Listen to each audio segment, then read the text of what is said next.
Hello and welcome to session 12 of Against the Shadow. This one is titled The Last Homely House.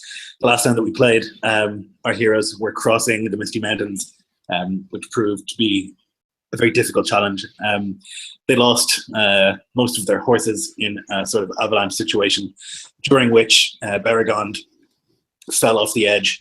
Faroth leapt off after him with rope in hand as Syrian held the rope in place so that he wouldn't plummet to his doom. At the same time, Ciaru, a horse of Cynric, had plummeted off the side, and Nar, with his incredible strength, held the horse in place. However, he damaged his leg, even worse in doing so. There was an audible crack on the mountainside as the leg snapped, but he was able to hold Ciaru up, and they were able to rescue both Beregond and Ciaru. So, feeling a little bit defeated, they made their way down the mountainside and into the rocky lands near Angmar and Gundabad. And as they were walking through these mountain passes, they were accosted by orcs. They made their way across a wooden bridge which they cut behind them. And as they fled into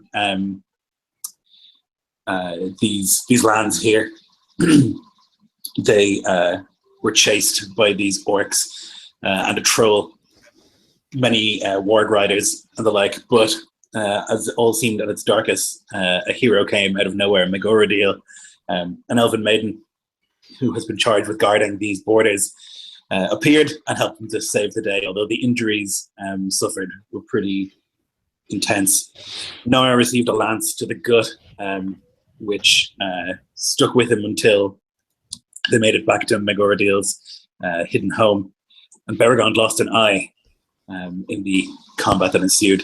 Nonetheless, they survived, and they made their way back to the hidden home of Megoradil in a nearby wood. And that is where we left them. They weren't sure what they were going to do next. They had thought about going to visit Elrond in Rivendell, but really it's up to you guys.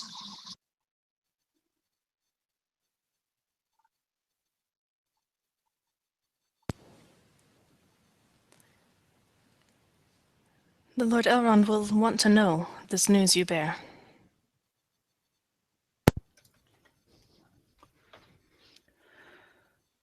I agree, we cannot tarry very long with news of such import. Elrond's help could be invaluable, not just in Arnor, but for the rest of Middle-earth. You can ride the fastest, right, Cynric? I can. We need fast riders to go.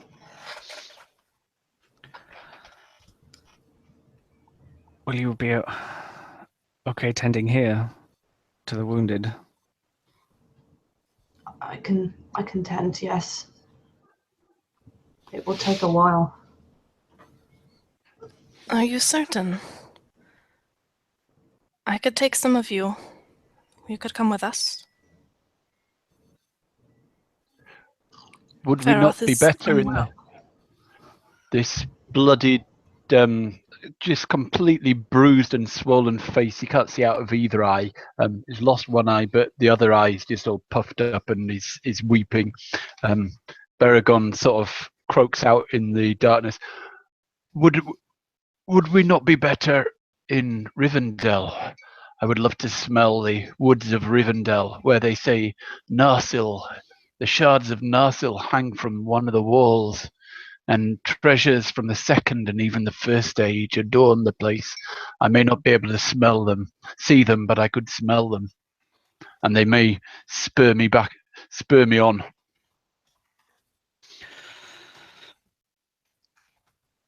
Perhaps we could ride ahead of you, and we could have them make ready for your arrival. Tell them I don't want any pomp or ceremony, just a quiet entrance.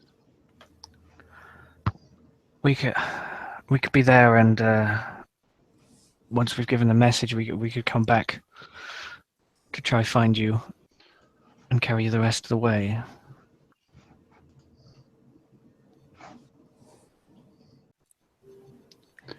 He slumps back down. Well,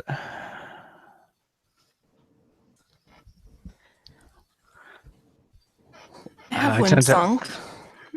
And you, Rohirrim, have your horse, and I have one spare.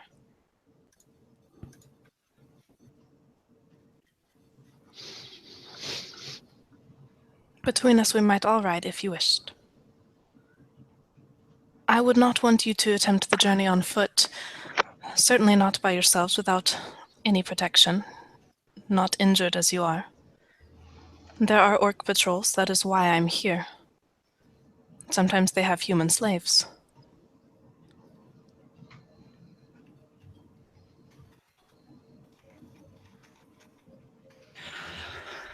I know what you're saying. Horse or not, if speed of most importance. Regardless if I'm mounted or not, I will slow you down.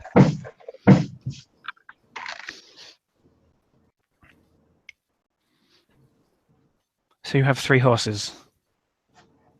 Or we have 3 horses at our disposal. Correct. Farath moans weakly from the corner. It seems that the weeks of travel and the intensity and the adrenaline have caught up with him. And after you took a night of rest, he became ill, sweating with a fever, mumbling in his sleep. Seems that all of that action finally caught up with him.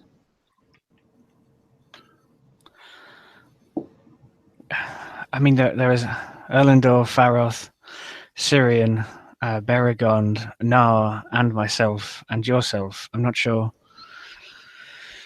If we were 2 to a horse, perhaps. But there is more than that.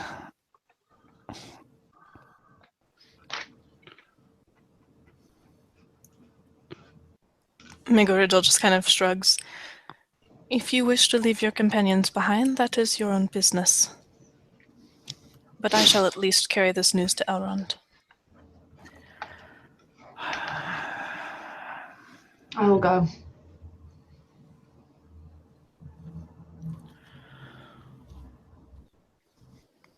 Is it possible that we can get 3 people on a horse, or 2 humans and a dwarf, and it won't collapse? So I would say that Sierra is definitely capable of carrying. I'd imagine a horse is capable of carrying 2 people if you're not galloping. You know what I mean? And you would be able to Yeah. people walking. So I think at like a walking pace, it's possible that you would be able to get Farath, Nar, and who else needs a horse? Beragond, probably. Beragond or Erlendor or something. Someone who is ruined. I mean, Erlendor has done nothing but climb a mountain and run for his life. He must still be quite of a wreck. He shows definite signs of defiance. He doesn't.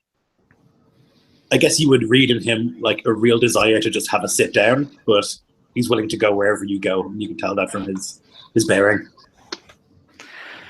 Right. I'm a man of Gondor. I sort of growl from my bed, and wherever, and the rest of my statement is lost in mumbling. Right. Nar, care to ride upon Ciaro again?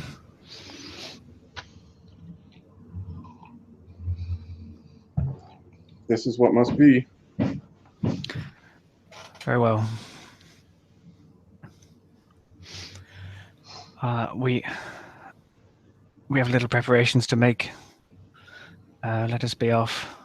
And he'll maybe look for someone able-bodied to help him shift Nar onto the top of Ciaro, and then do the same for Farath, and then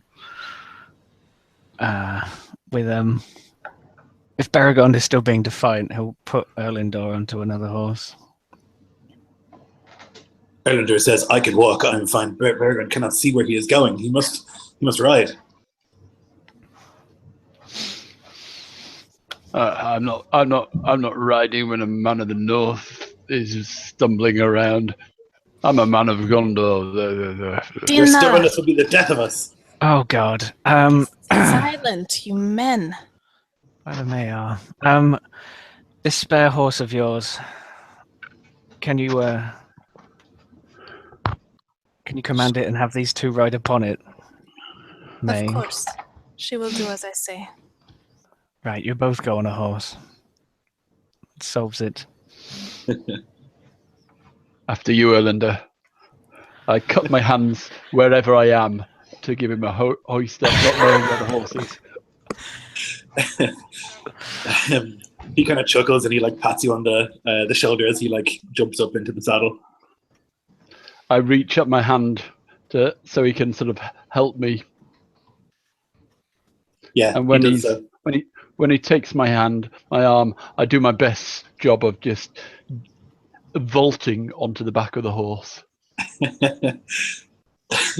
Okay.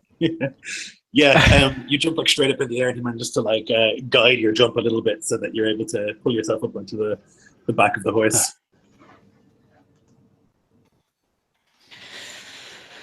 Come on, Fareth. I just say, you guide the way and I'll keep lookout. He chuckles.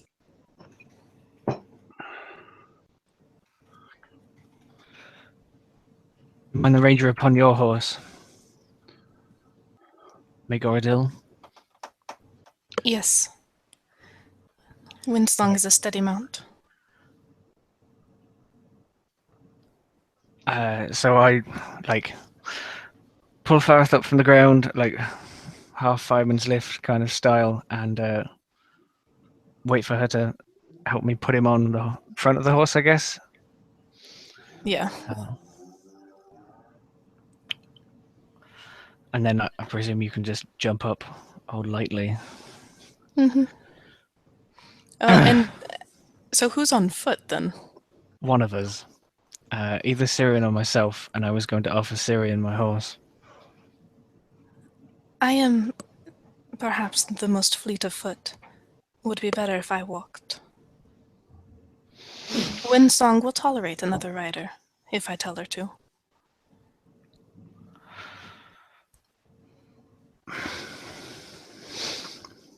He thinks about everyone being so proud, and him having to be the one to decide things. We'll take it in shifts. It's a moment where you wish that Gandalf was here so he could just be like, "Oh, would you stop?" Yeah, absolutely. I'll take the first shift and stretch my legs.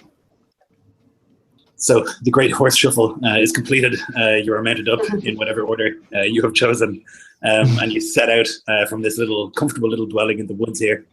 You'll have to cross through the cold fells and the trollshaws before you get to the last homely house, Ibladris.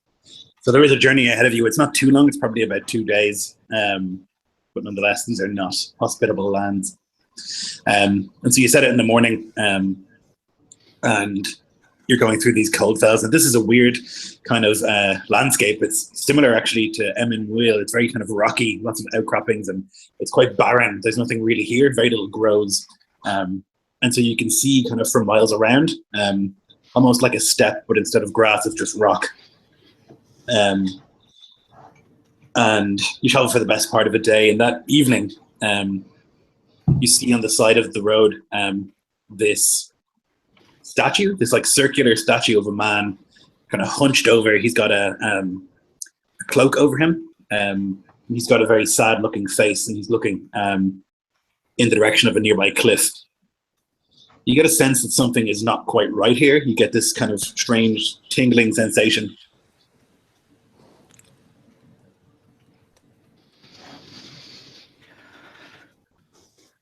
I would not want to make camp just here.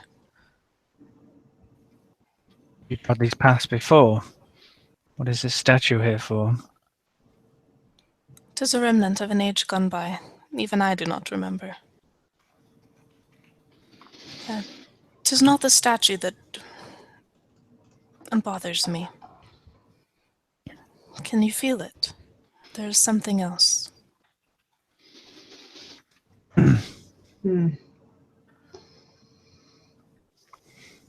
Maybe Sin, with all of his delving into the shadow and his Morgul blade and things, perhaps does feel a twinge. He does. He makes a wisdom save, in fact. Oh, wicked. Let's get those dice out. That would have helped. I'm not joking. That's a natural 20. Okay, nice, perfect. So you begin to feel those kind of creeping sensations that you would have felt last, probably in that hole at the top of Thronthier, where you battled first the troll and then the visage of Anatar.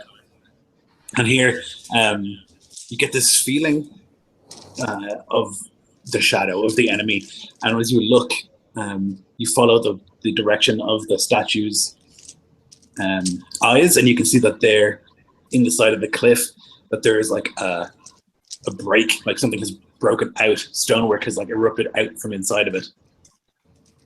Not right now, but like you can see that's what happened sometime in the past. Something burst forth from the mountain. Yeah.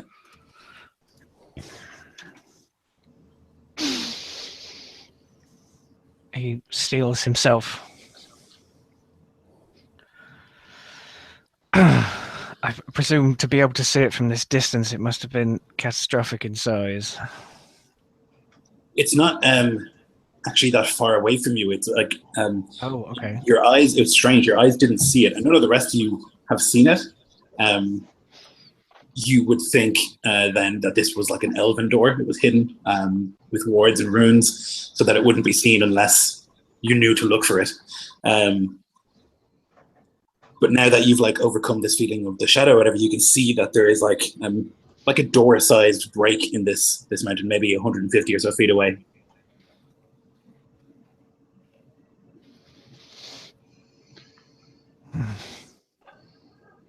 You say an age has gone by since whatever transpired here. Yet still some presence lingers.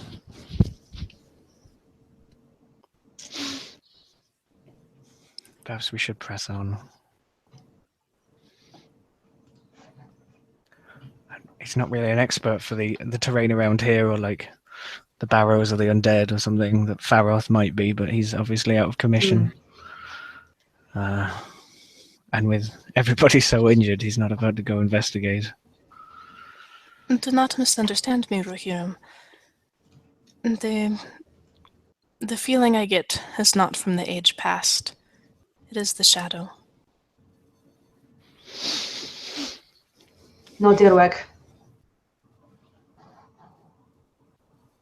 Faroth is like mumbling as he's lying across the horse. Kings, shadow. He's just like mumbling this strange nonsense. We should hurry. Some of us have been touched by the shadow more than others, and it still lingers within them. Before we move on, I'm going to just do something quick with Faroth, just to maybe calm him down a bit, use my knowledge of the shadow. Sure. Just to tame him a little bit. Yeah, so you can walk over to him and begin trying to calm him. Sure.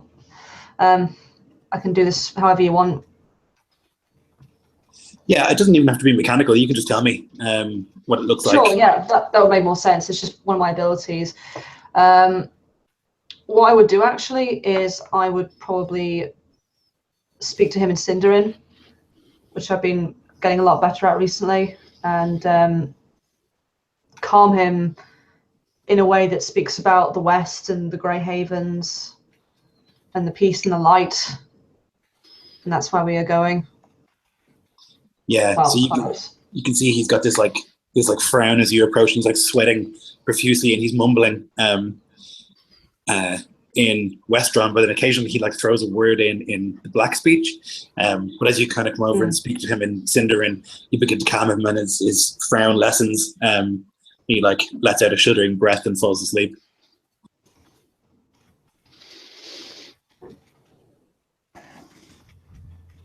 Okay, let's go.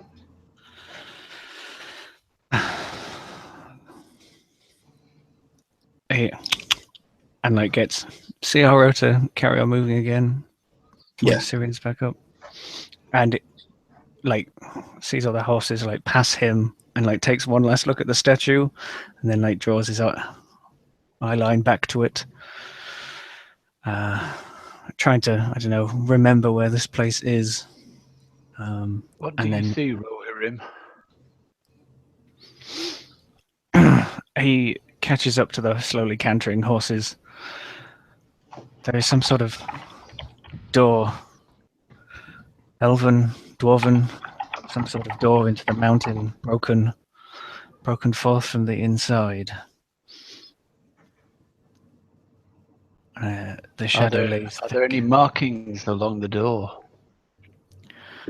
From this distance I cannot see, and do not wish, with the state we are in, to get any closer. If Baragon's going over there, sorry. Okay, I would stop him if Baragon starts going over there, but No, Baragon's just, on the back of a horse. curious. But Well, yeah, Baragon's at least making his way over there a little bit. I would certainly glance at these markings. Well, they're like 150 feet away or more. Oh. That's why I said I couldn't see him. Yeah, you'd have to get closer to get an idea of what the door is, or what, like, who made it and what it's for. Is that a hint, DM? I'm happy for you to pass by. Perhaps after we've been to the Elven Halls, we can pass back this way and satiate your curiosity. But I have a feeling I can't keep Baragon away. then I shall. And I walk. I can hear the curiosity in Syrian's voice, blaming it on me, but I know it's your curiosity that leading you there. Considering you would walk on the outside of the horses between the area, just ready to stop any mad dash. Yeah, so about 5 minutes later, the feeling vanishes as quickly as it came as you continue on your way. Localized to that statue, it seems, or that door, and you can pass into evening. Are you going to camp, or are you going to continue through the night? Probably camp, I would say. We should make camp. It is not good to travel in the dark, not with some so injured. No. Agreed. They need their rest. We need to find a secluded spot so we're not sitting ducks either. And I would recommend we do not light a fire. No. No fire. I think his vision flashes back to the embers upon the mountainside being the only thing that kept them alive in that awful situation. And he can only hope it is not as cold here during the night. Yeah, the desperation of trying to get that flint and tinder to over and over again as the wind howled. Shaking hands. Yeah. Now, there is no cover here. As I say, it's like almost like a step. It's this huge, just like rocky land, so there's not going to be anywhere for cover, but you can just camp off the side of the road or something like that if you wish.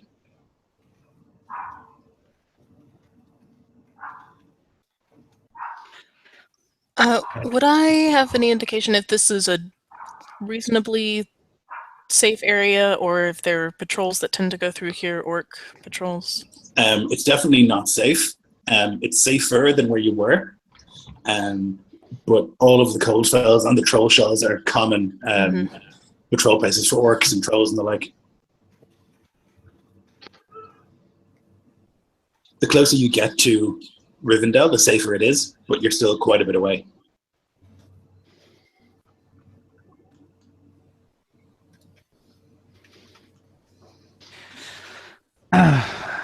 Oh, I know lands. I do not know this one. Megaradil. Is this the safest haven we have for now? There is very little safe haven between here and the halls of Rivendell. The closer we go there, the better, but for now, this is as good a spot as any. It was described to us as being 6 days by horse and 12 days by walking. Are we slightly quicker than walking pace? Yes. Or maybe like 10 days away. I mean, this is the first day, so we are distant. Yeah, so I would say that like Megoradil is able to keep really good pace, like she's able to jog without tiring while the horses kind of canter. Maybe less so for Cynric, but you are going faster than a walking pace. Yeah. Okay. We're too many days out. We cannot afford to rush. I think we'll have to make the best of it. So then you make camp here, side of the road, putting in sleeping mats and all that good stuff. You're not making a fire. It is chilly, but nowhere near the icy death that you felt upon the mountain. And are you keeping watch? Who's keeping watch? In what order? I can keep watch first. I would happy to take a watch. I would also find some place to carve my rune before going to sleep. It would help give us some warning if things approach. Sure. I do not need sleep the same as the rest of you. If the two of you will wake me when you are done, it will be enough. Very well. So then, am I right in thinking that Syrian and Cynric are going to watch together? And then... Oh, I thought it was going to be Syrian for like 2 hours roughly, and then me for 2 hours, and then we go Okay. for the last 4 because she needs 4 hours sleep, I think. Okay, no problem. So then Syrian, your watch is lonely. There's like a real sort of feeling of being lost in this huge kind of land. There's just blackness beyond. It's an overcast night, and so there's no light from the stars or the moon, and so it is really pitch black. Your eyes adjust to where you can see maybe 20 or 30 feet ahead of you, but beyond that, it's hard going. And so every sound that you hear, every time a rock is blown by the wind, every time anything like that, you jump with a start because there's no vision to be seen. And so it's a tense watch that goes by ever so slowly. The 2 hours feel like 10 by the time that you're done. Okay. I'll have had my horn in my hand for the whole time, but then I head over and wake Cynric and give him the horn and say, if anything happens, you know what to do with this. I do. Thank you. And there's a look in the pitch darkness of Syrian having giving his horn over is a little bit, I guess, like Cynric giving his horse to someone else.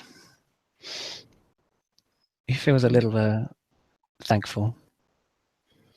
I imagine that there's like worry lines along the horn from where you've been holding it like so tight while you've been watching, you know. So like maybe dust all over except for like a very clean hand mark where you've been gripping it tight as you hand it over to Cynric.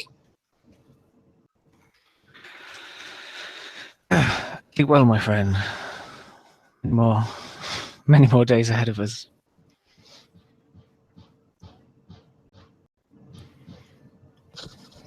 So similarly with you, Cynric, the night is extremely dark, and maybe you're a little bit less shaken than Cynric or than Syrian has been over the last while, but nonetheless, these sounds of stones kind of like rolling across this place, they do make you nervous, and it's a very uneasy watch, although the 2 hours go by and nothing transpires. I think during the time he would maybe be sat on or sheltered by the silhouette of a rock, and it's just gazing. He might get up a little bit to walk around. He knows we're never out of danger, but he's fairly confident in the current situation. I think the horn kind of lays untouched next to him, and then he picks it up his time over and walks over to Megoradil and gives her the lightest of like shakes on the shoulder or something, prods to the arm. It is time. Thank you, Cynric. ¿Qué le está? Rest well. There is a horn, and he offers it to her. Should you need it. It is done as well, many times over. Creatures of the shadow run from it.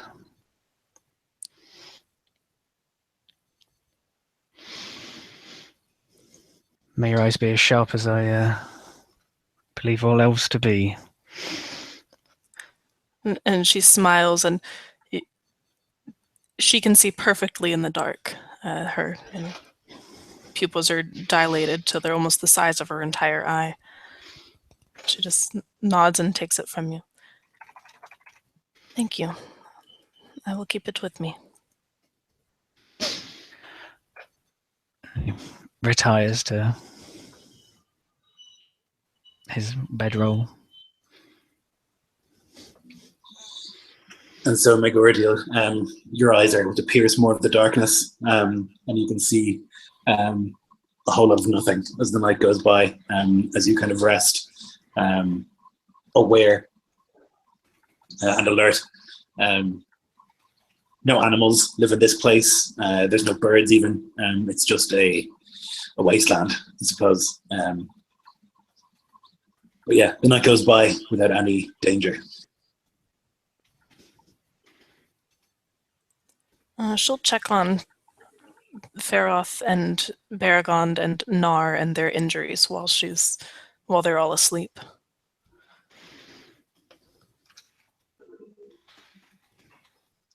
Yeah, so Nar is pretty much ruined.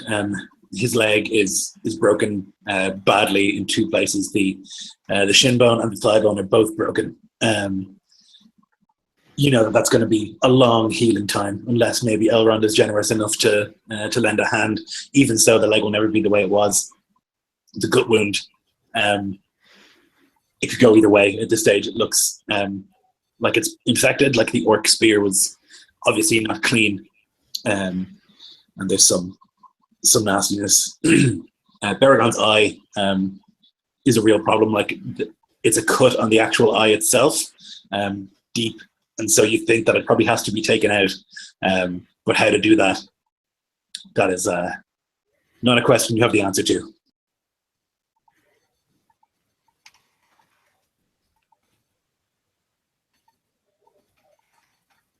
Yeah, she just gently checking on things, peering under the wrappings, and shakes her head.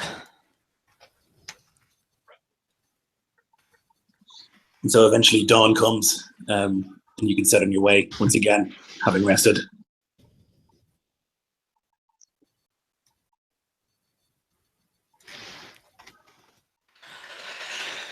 Load everyone back up again.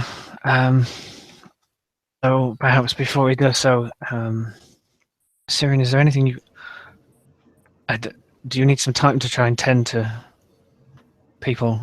I don't know if we all notice how infectious Nar's wound is. Whether Syrian can help treat that. I would assume I would have at least noticed it a little bit. Definitely. You could definitely do some stuff to try and slow the infection, you know? Yeah. It would be wise for me to do something now.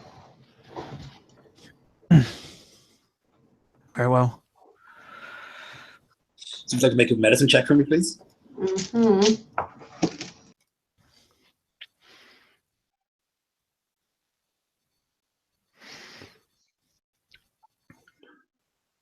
17. Okay. So you kind of, while Nara is still lying on the ground, you lift the chain and you begin to look underneath, and you can see that it's quite deep. It's the skin around it is very, very hot and swollen, but you were able to soothe that a little bit by draining some of the grossness from the wound. But it's going to require, healing that maybe you're not as capable of, or a lot of rest.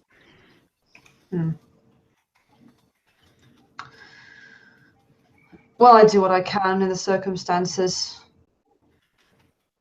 And then I simply stand up and wipe my hands and say, hopefully that will at least inhibit pain for a while. And off you set. The next day passes quickly. It's a sort of a trackless place, these cold fells, and you ride through for the rest of the day without incident. It's quite a boring journey, nothing to look at, and so there's a lot of introspection, I would think, particularly for Baragon who can't see anything. There's a lot of thinking going on about the situation that you're in and how you've gotten here. And yeah, a full day goes by and you approach another campsite, I suppose, and make ready to rest once more.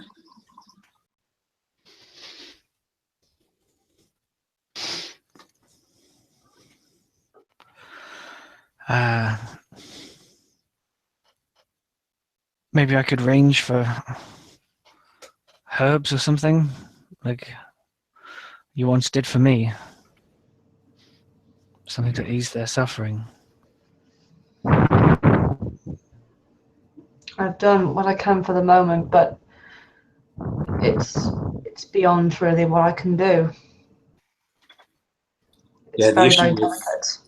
The issue with herbs is that this is just like this big rockland. There's very little. Okay. You would think you need to be, in a forest to find anything useful. You might find the odd weed or stuff here, but you don't think you'd find anything medicinal. The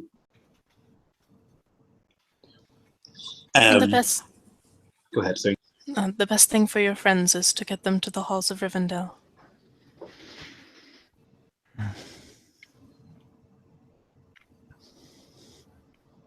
So do we ride through the night? Do we alternate like we did before? Riding and resting?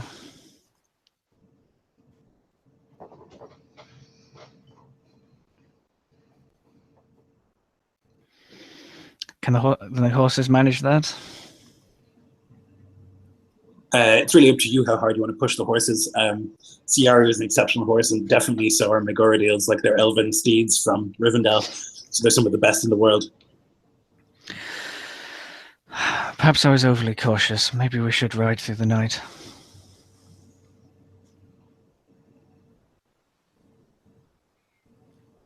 If that is your decision. Sirin? Yay, nay? You are the horse master. Very well. The horses will be fine. It is the orcs that patrol here that I would be more worried for. However, as you can see, and she gestures to the bare rock around them, we are no more hidden from them camping than we are riding. No, she's right. Let us ride then. You're right. Excellent. I am fine to ride, but what about Erlander and Nah?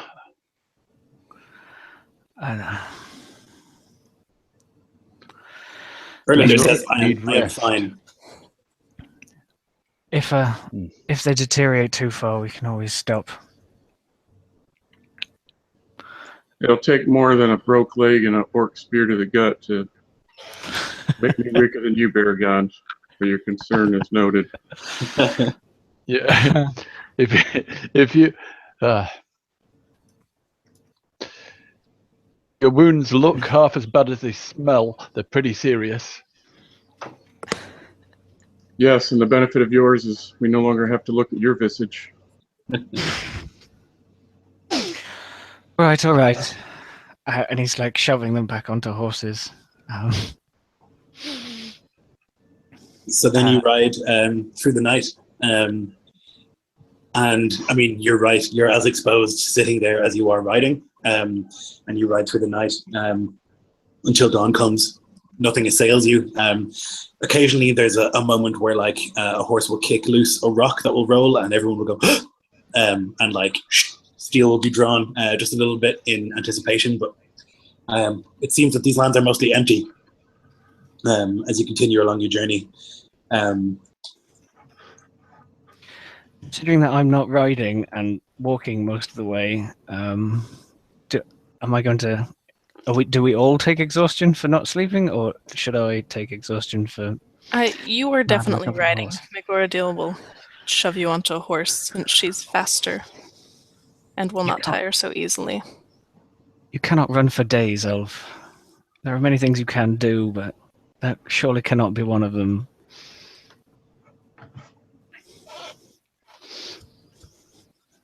I can run farther and faster than you, human.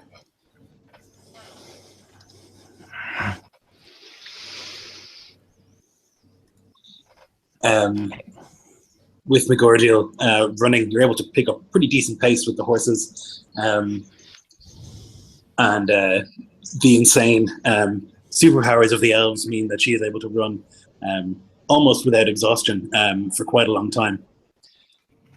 I guess you would continue until the next day into dawn, and you will see then that in front of you, a couple of miles ahead, is the beginning of the Troll Shaws. It's actually quite a sudden change from the Cold Fells, where suddenly the rocks become dirt, which builds up into trees and bushes, and it's a wooded area, sort of hilly, mountainous thing as you approach there. Now, you know, the Troll Shaws are called that because trolls live here. Lots of trolls live here, and they have a propensity for attacking travelers. So you probably are quite wary approaching this part of the world.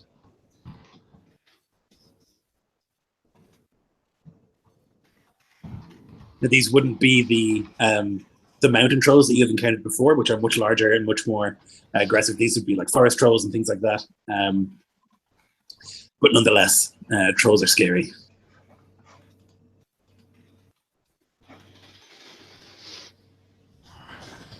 We can travel through the daytime here, but I would recommend, once we are within the woods, to make camp at night.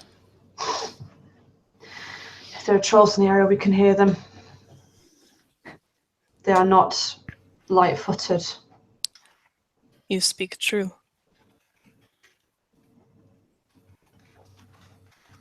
We will hear them coming and we'll be ready. So you continue then that morning into the afternoon, you head into the Troll Shaws, and there's some comfort in seeing nature again, seeing trees again, grass, all of the wonders of nature, even in this dark place, are a boon. And you can hear like the babble of water. You can hear the chirping of birds, and all of these things kind of serve to hearten you.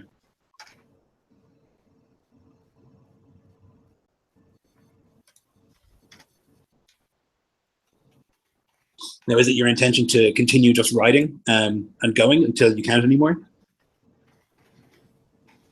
No, Megorodiel would suggest camping for this night. While we're in the Troll Shod, just ride through the daytime while there's sunlight. So you kind of move through these forests all day long. You do see some, like I say, birds and stuff. You also see like occasionally smaller animals and stuff, but no trolls, thankfully. And as evening falls, even you are beginning to become tired, Megorodiel, and you seek out a place for camp.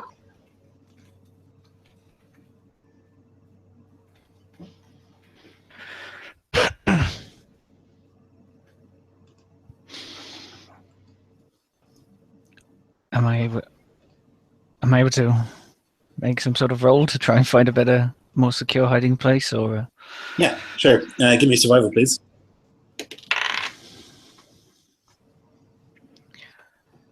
That is a 16.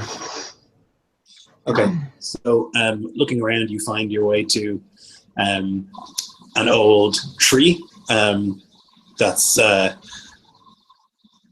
it's got a really thick sort of foliage, and you can see that there's like almost like a hollow within it where you could put a fire or something to keep you warm and keep the fire hidden. It's kind of hill overlooks this place, so it would be sheltered from the wind.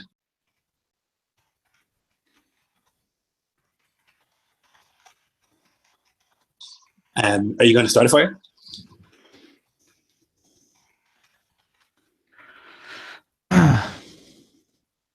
How bad do our companions look? Do they feel like the warmth would be needed? Is the fever worsening, or the? I'm sure Nar would never admit it, but I think wounds getting worse. It's always nice to have a fire somewhere that you can cook some food, somewhere that you can like warm your feet and your hands and stuff. You know, it's more of a comfort thing. You're not going to need it to survive, but it would still be, you know, nice.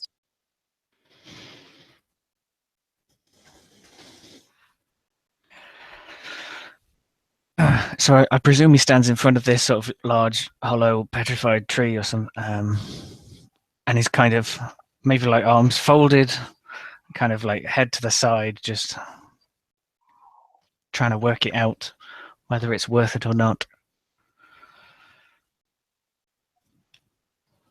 Megoradil, do you think we can afford the luxury?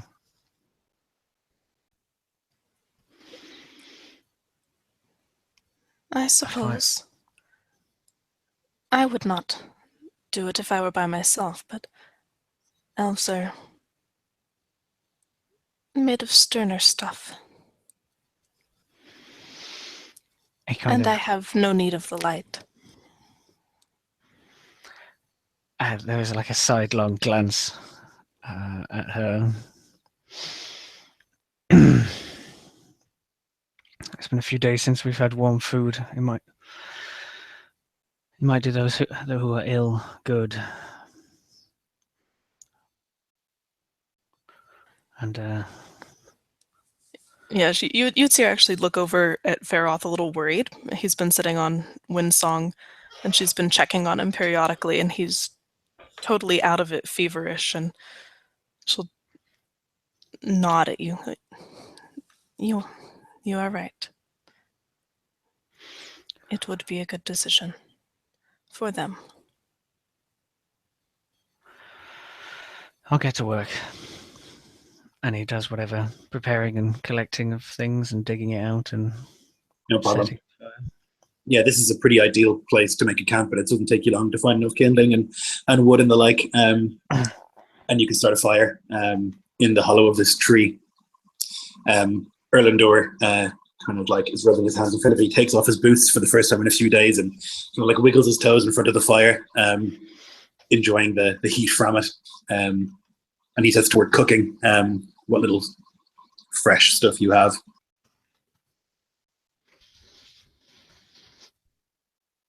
Would I be able to find us any better pickings? Erlandor was just going to ask.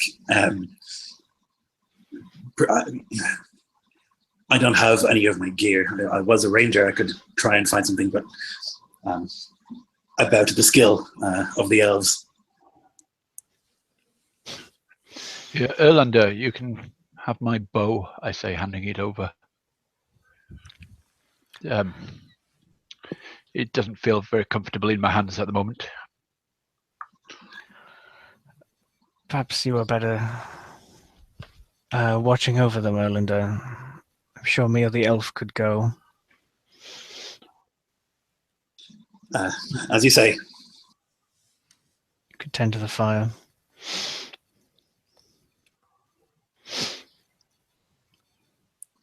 I wouldn't mind some fun, and it's a bit of a grin in his face. Maybe a contest.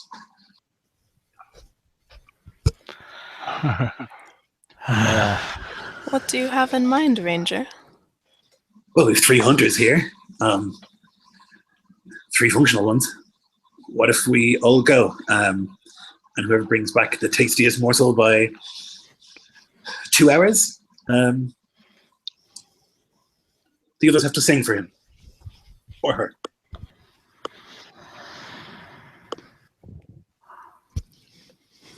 There's this brief moment where Megoradil is just staring at him. And then she smiles. Yeah, I accept your terms. blood is pouring out of my eyes, I say, sort of staring at the fire. I hope that Syrian isn't the one who brings down an animal first, because otherwise blood will also be pouring out of my ears. You seem to think of me as a hunter. No, I only hunt sorry. knowledge, Baragons. Cyneric. Sorry, I just got confused with the names.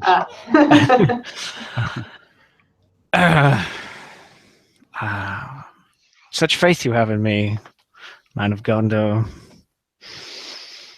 I have absolute trust in you in combat and in traveling through the wilds.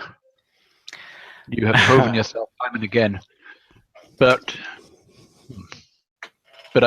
you did get a little bit drunk in Thranduil's halls and start joining Nar in a song once, and that was enough for me. Oh, he was already grim-faced at the idea of song. He doesn't argue on that point. Tell you what, perhaps I shall give them the first go of it, and perhaps they can find the largest beasts first, and then you won't have to listen to me. Only fair. You're on! And Erlander grabs the bow and some arrows and runs into the woods, leaving a dumbfounded Megordiel looking at the place where he was just sitting a second ago. He moves faster than I thought. That man climbed a mountain with no shoes. He is full of surprises. Sprightly, for one. Farath did have a great... Farath did have a great amount of faith in him, it seemed. Perhaps he shall show us both up. I should like to see that. So to take part in this hunt, I will need a survival, stealth, a perception, and a range attack. And we're in a forest, right? Yep, you are. All right. I have advantage wisdom tracking other creatures through wilderness as a hunter. Presume that takes effect? Sure, yep. Sweet. Oh, that helped. I could do a range attack. Survival, stealth, perception, ranged, right? Yes. There's just no history. Such a shame. No history. The competition's rigged, I tell you, rigged. Yep. Okay, that is 24 for me. That's full range, okay. So I also need a stealth check, a survival check, and a perception check. I'll give this That's competition a basically- miss. I'll be saving my voice for another competition.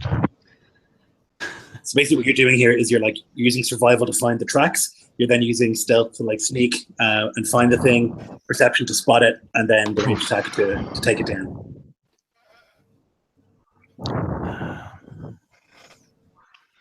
Wait, so do you want everyone to roll? Everything? If you're going on the hunt, then yeah, you roll each of those. Oh, right. Okay.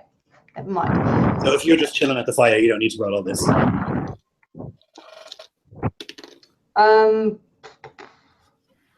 Probably wise if I stay at the side, considering Pharos and Nar's condition. Sure. I have all Okay. my details. I'm done. Okay. Yeah, do you want to do them? Survival 21, stealth 15, perception 18, ranged attack 14. Okay. Okay, nice. So let's see. Shockingly enough, Megordiel nailed everything.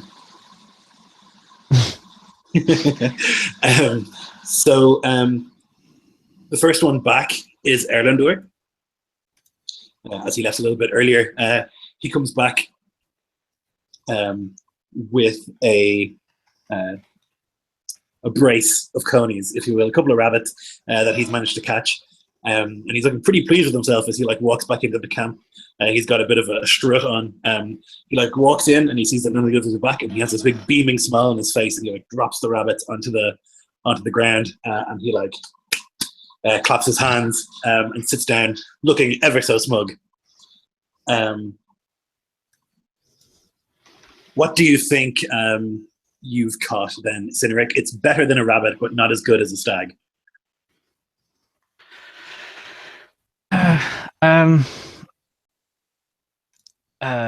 Like, I don't know what they have. Foxes, badgers, smaller, like does, fawns.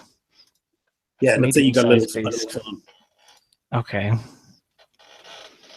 So how do you return to camp? In the coolest way possible, with it strung across the back, like the back of my shoulders. Both arms like up around it. Come walking in. Probably give like an eye to whoever has returned, which would be Erlander, with kind of a sly smirk maybe as he drops the doe fawn. Yeah, his face down just in front of drops. the fire. He was so pleased with himself that he had caught those rabbits, but when he returned with the fawn, he is crestfallen. And then not too long after you, trailing behind Megordiel is a great stag that she was able to find and catch in her travels. How do you enter Megordiel? Megordiel is pulling it just by the horns, by the antlers, and she walks in. Oh, you caught something. It's most satisfactory. I like to think that like the width of the horns or the antlers is too big to get into the hollow, and so like you like get to the entrance and have to like stop and leave it there and just go sit down with the rest. Yeah, and so Erlendur and Cynric will be singing. Hang on, I thought the loser, the one who came last, like Cynric would argue that point. I thought the one who lost out of the three of us sang. The other two. No, Rohirrim, you cannot get out of it now. It was those who lose will sing to the one who wins. Well, I'm not sitting. So Erlandur's kind of chuckling at Cynric's reluctance. He kind of says to you, like, do you know, this song from Arnor or this one? And he's like offering all these different songs. But eventually you will settle on something. I'm sure Cynric knows some songs.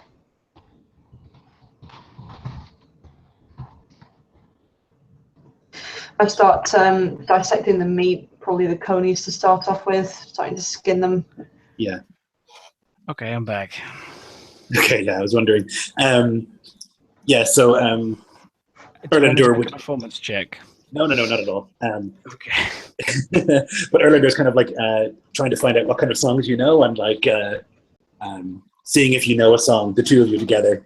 Oh, Jesus. Most of his are about Arnor. That's where he's from. But when you don't know any of those and most of yours are from Rohan, he says, what about the Old Kingdom? What about something of that?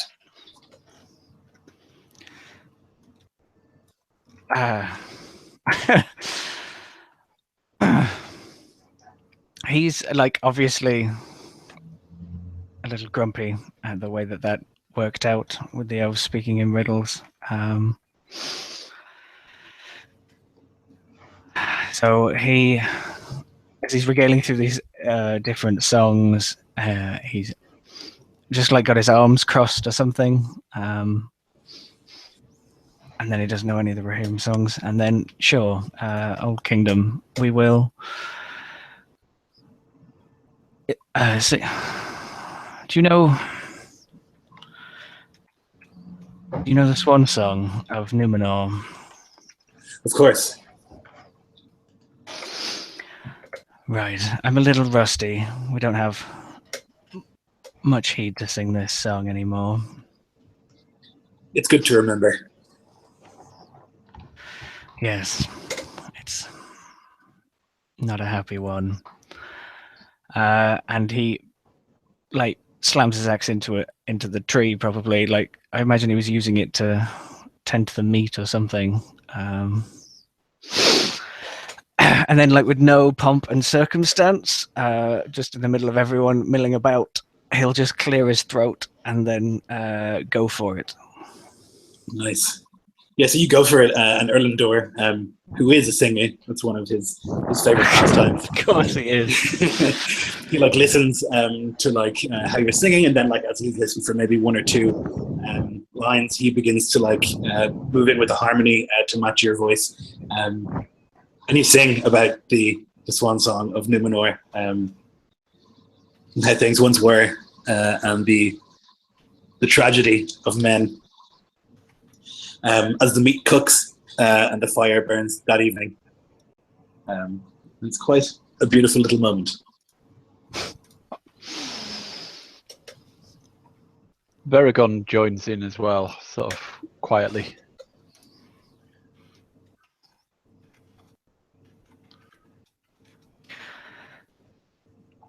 And like when he finishes, he can't really look anyone in the eye, and he just pulls the axe out of the tree and goes back to feeding them all.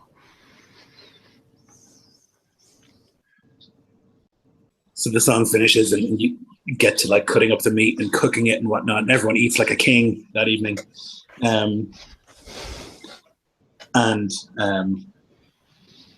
Yeah, whatever is left of those delicious Bjorning honey cakes, the little crumbs that are left are shared out for a dessert. And yeah, it's a nice little moment. The first time you've had a bit of rest in quite some time, or a comfortable rest, I should say. But that evening, as things are kind of winding down, you hear a voice call from the forest. "Oi, what's that? Meat!" And you can just hear this like something big moving through the woods. And we'll just take our first break there, I think.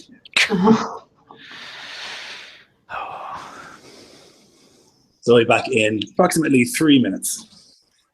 Oh, Right. okay.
So I think one of the great luxuries of running a game every 2 weeks is that You can have sessions where you talk about a rest where there's a watch and nothing happens in the watch, you know?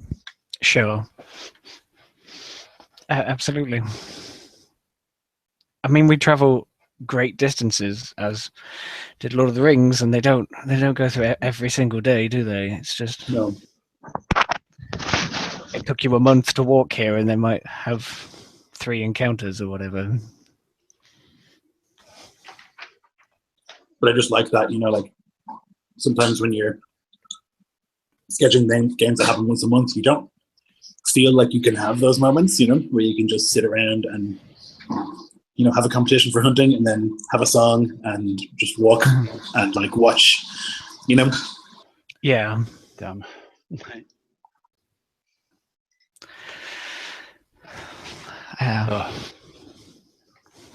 Don't think I didn't see you putting the improviser song title on me and not on you there.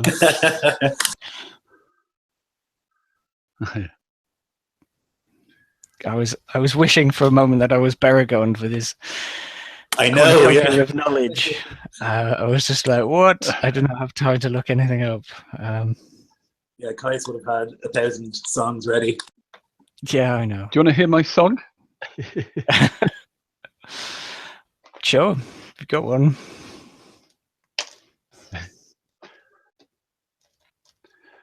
I don't actually have a song, but actually, I've got a poem that I'll do. when at last, yeah, this is the poem of the Rangers of Ithilien.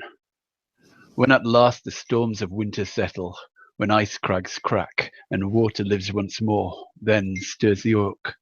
Strapping on his metal, he leaves his lair, thirsting for blood and war. In lowland woods the tufted titmouse sings, and through the ice intrepid snowbells bloom, while I my ubo yoke with new oiled strings, and play my whetstone steel-voiced song of doom. Through woodland glades the ale-drunk raiders strut. I draw my bead, relax, breathe out, release, unsheathe my sword and mercilessly cut a swathe of blood, ending in sudden peace. Assured that I can now enjoy the spring, I train for what the next year's thaws may bring. There you go. That is awesome. You realize now that you've become the halftime show of this. Yeah. Yeah, I'm so desperate for an inspiration point that, you know, I'll do anything. You did take your eye from you while you weren't here. Maybe it's the least you could do. No, you could just have all of them. All the inspiration. You know, if this was a Nordic game, How do you spell Siaru? I can post it for you again. Cheers. I mean, I know you've put it up before, but yeah, it's fine. I keep losing it. Oh, yeah. It means sorrow in like Anglo-Saxon. A-E. EA. No, it's EA. Ah, yeah, that's my dyslexia kicking in. That's okay. It doesn't seem to have stopped you from writing beautiful poetry, so I think it was Saxon for sorrow. Mm-hmm. Because he got you're Saxon based, aren't you? Cynaric. Yes. Yep. As are the Rohirrim, heavily Saxonized. Yeah, big time. He actually got her after his first ever horse died, and that's why it's called Sorrow. Mm-hmm. I love this game.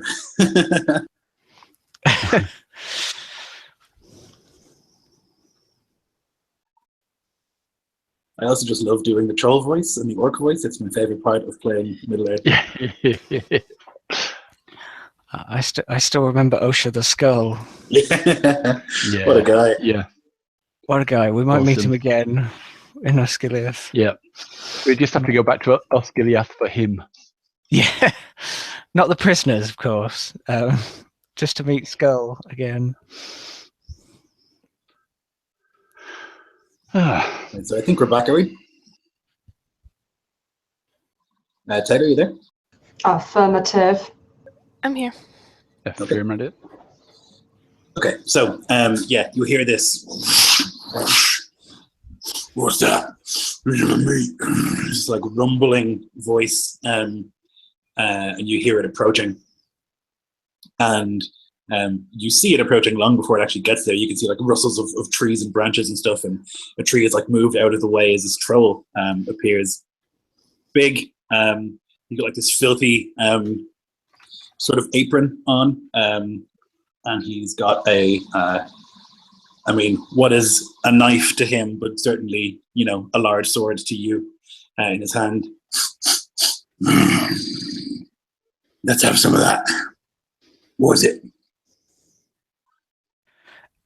So like how we like settle down and eating, and then they cut this. Just one troll comes bursting through, and isn't immediately attacking us. No, he's asking what you're eating. We're eating our dinner. Oh, yeah. Let's have some. Is it? Presume we have most of the stag left. Yeah, you wouldn't have eaten half of it, I think, between you, because you had a fawn, a stag, and 3 rabbits. Like Cynric like looks around the people arranged before him, kind of cautiously, and goes to stand up. Havadai, sit down. Certainly, noble troll. You may share what we have. Oh, what's it? An elf? Let me smell your hair. That will not be necessary. It does not What? smell of meat. What's necessary? What?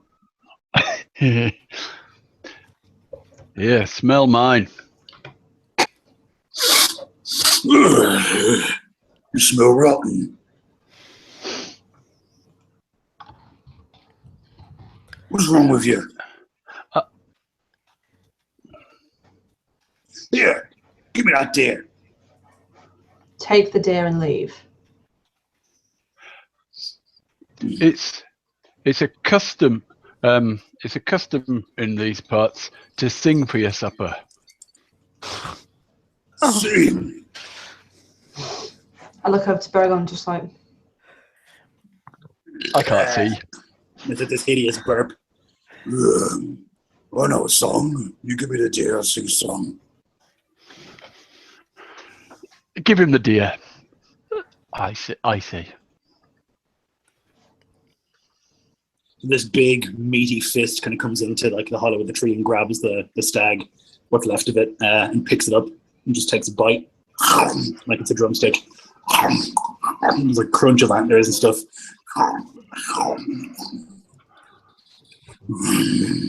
Yeah, it's not bad. Ruined it by cooking it.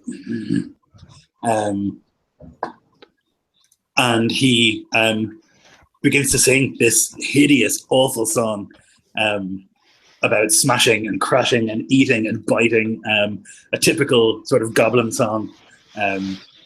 And he like rumbles it out real proudly, and you can kind of like see birds kind of like vanishing as he sings this song and chews on the deer. He takes a seat as well.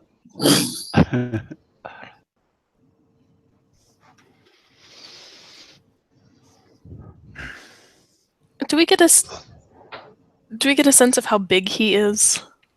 Sure. He's probably 15 feet tall.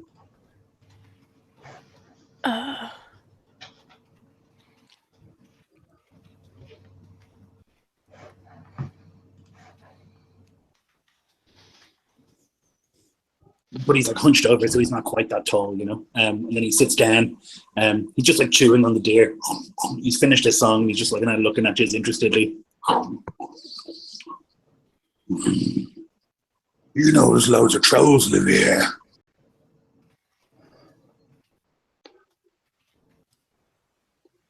Yes, we are aware of that. We're just passing through. You're only little.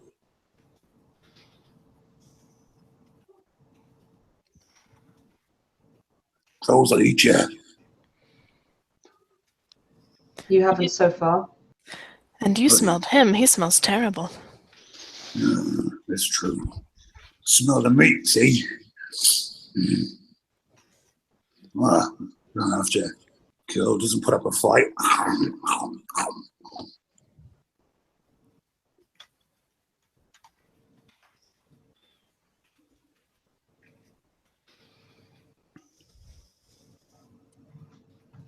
What's your name, friend? Frog.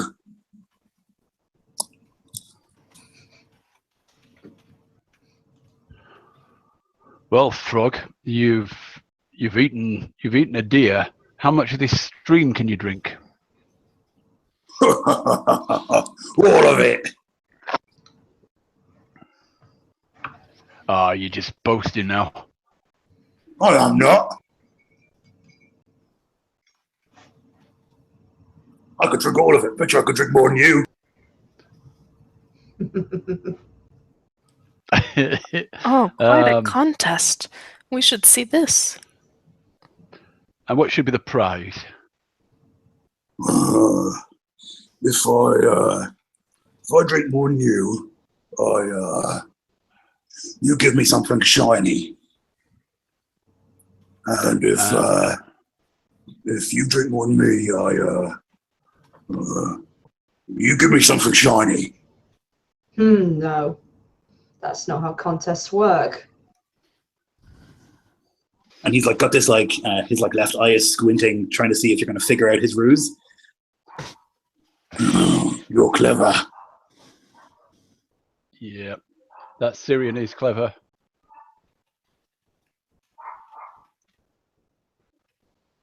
Well, what do you want then if you win? I look at Baragon.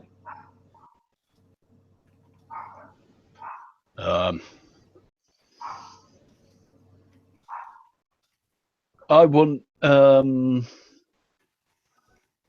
that tooth that you've got around your neck, hanging from your neck. His tooth. And he like grabs at it. It's a big, gnarly tooth. Oh, I don't know. I really like it. All right then, no contest. Oh, but I want a shiny thing. Then you have to keep your end of the bargain, Throg. Right. You give me one of them nice swords if I win. And if you win, I'll give you this dragon tooth. Syrian almost drops his cup when he hears that.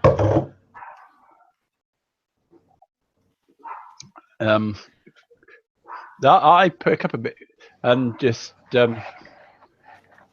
mutter quietly, "Is he telling the truth?" I look at it carefully. I'm half expecting the troll to be just boasting, and it might just be some very big land animal, but I do take a look at it. Sure. You can make me a history if you like. Yay! Let's go! Okay, what's my bonus again? Oh, lots. 26. It is a dragon tooth, no question. It's far too big to be like even a giant warg tooth. It's like almost the size of like a sword. Not quite as long, but it's really big. In that case, I lean over to Baragon and say, "Make sure you drink more than he does." Right. What I suggest we do is we both sit down. We take it in turns.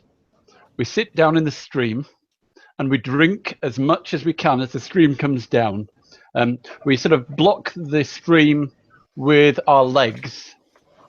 Okay, and then we drink out of the pool in front of us, and the others count to, for example, 20 around us. And once 20 is finished, we swap plate. We stand up and see how much water is released, and whoever has drunk the most will obviously release the least amount of water. Yeah. How do you say? Yeah, I can drink more than you. I'm much bigger. You're on. you're on. Who wants to go first? Well, I'll go. I can drink more than you. Well, no, let me go first, because then if you do drink, you might actually drink all the stream, and there might be none left for me, and then the contest will be over. Let me drink first. Yeah, you are clever. So I sit down, block the stream with my legs, and drink for the count of 20. And then as I stand up, we see how much water is released. Okay, I drank that much, I say proudly. Can you beat that? I'll do that in one gulp. He marches over to the stream. There's a big massive splash as he sits down. And the water begins to gather in front of him. His huge legs spread out across the place. And he just dunks his head into the water and just gloop, gloop, gloop, gloop, for the 20 seconds. And then he gets up and gets this tremendous burp. Yeah, watch this. And he stands up and there's this huge wave of water that goes by. And he looks down and he's like, what? No! I drunk loads! You did drink well, but I am famous for my drinking, and I obviously I drank more than you. But let's call it quits. We're friends. I'll give you my sword, and you give me the tooth, and we'll take something from each other. What are you, magic or something? All right, well, I suppose it was a deal, wasn't it? He's just grumbling to himself. He takes his big, huge hand and rubs the back of his head like he's ashamed. We promise we won't tell any of your fellow trolls. No, you won't tell him, will you? Don't tell Krug. No. You'll never let me live it down. Well, if you like, you could always challenge Krug to this game. Maybe you would win. I don't know. Krug's bigger than me. I don't know. But you are a great drinker. I suspect you might be able to beat him. Well, deal's a deal. He unties this rope around his neck, and he holds out this dragon tooth, which onto the ground. All right, give me the shiniest sword you have. And I unbelt my sword and hand it over to him. All right. And he takes the rope from the dragon tooth and he ties it around this sword and he hangs it around his neck. I'll tell Krug it's a shinier dragon tooth, all right. He's not very clever, he won't know. I'm clever though, you know. Remarkably so. All right, well, can I have one of them rabbits before I go? You've had a whole deer. No, but I want a rabbit. I can't catch them, they're too little, they're too fast. I imagine Cedric's back with the fire and the food, not having taken too much part in this, and he just sort of wakes a rabbit in his hand and then throws it in the direction of the troll. Oh, yeah, nice one. He grabs it. He just stuffs it into the belt at his waist. Well, I got a shiny sword. I got a deer. You're not too bad. He stands up and stretches, and you hear all these crack as his bones kind of crack as he stretches. And he just turns and, without saying goodbye, begins walking.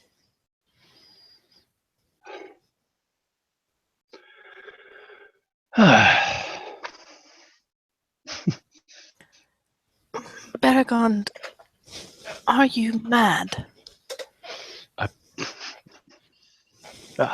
It's not often you get to find a dragon tooth, I say, handing it to Syrian. Is it really? It's yours, my friend, and it is. It's a real dragon tooth. Oof.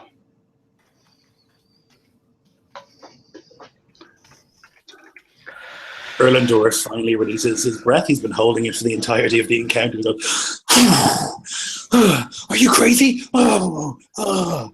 And he's just breathing very intensely. That dragon tooth will provide a lot of luck for you. There may even be a bit of magic in there. My face sort of looked wary at that.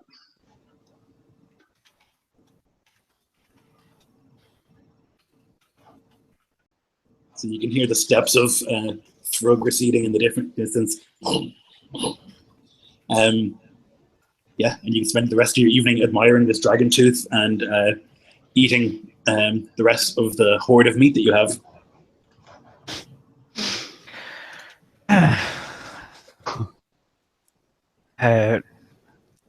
Cyneric, at some point, might be kind of impressed by the tooth, asking to have a closer look at it. Oh yes, I hand it out freely.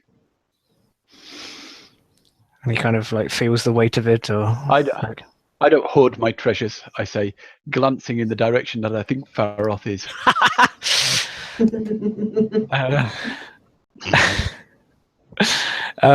Yeah, he maybe gives it a swing or two or something. Seems to have kept a bit of an edge. Yeah, I mean, comically so. You think the troll is probably using it to shave or something. It's ridiculous. It's kind of horrifying to think what size the creature must have been for this tooth to come out of it. That dragon tooth will be sharper in the next 1,000 years. It lasts a very long time.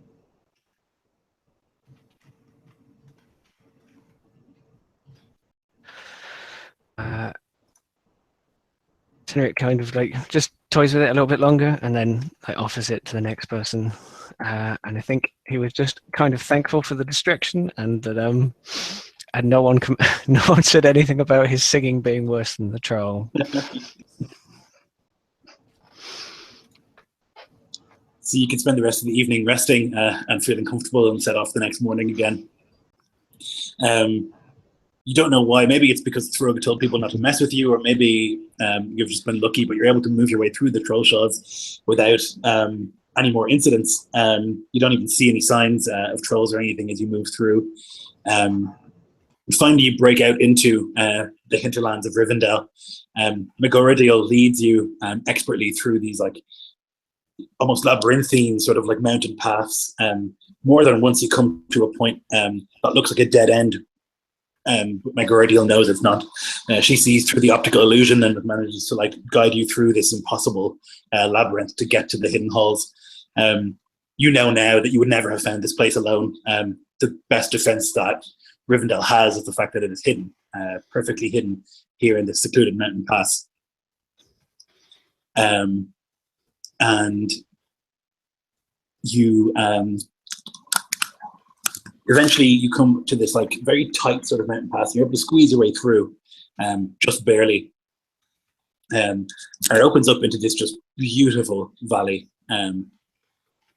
It's early evening at this stage, and you can just see all around you, built on these cliffs above waterfalls and rivers, are these delicate elven buildings with these bridges that stretch across chasms.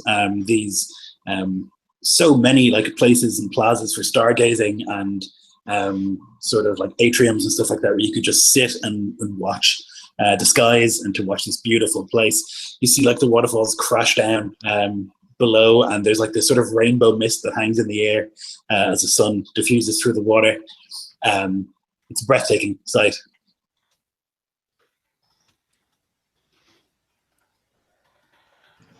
Welcome to Rivendell.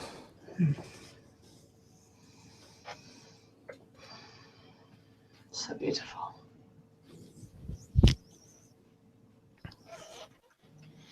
Although it is the light in the darkness that makes it beautiful.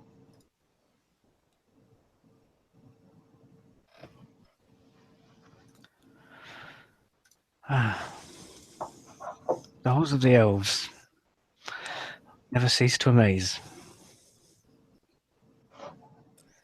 Megoradil will quirk a smile at that and say, "This is a hall." Don't you ruin this moment for me. Smells like a homely place.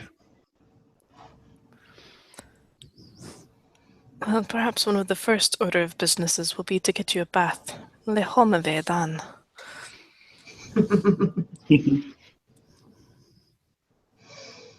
So you lead them, Garadil, over these like delicate stairs, through these starlit plazas, and all these beautiful rooms.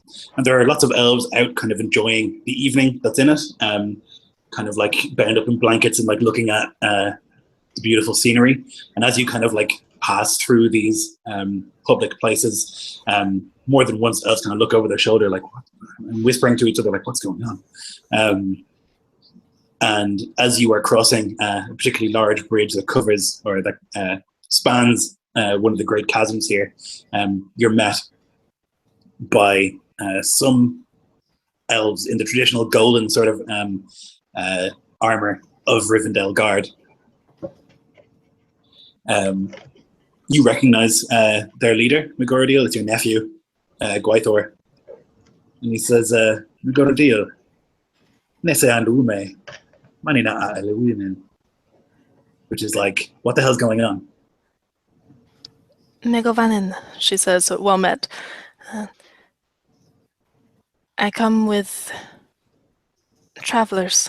They are Elfrin, they say, having stayed in the halls of Thranduil and have news for Elrond.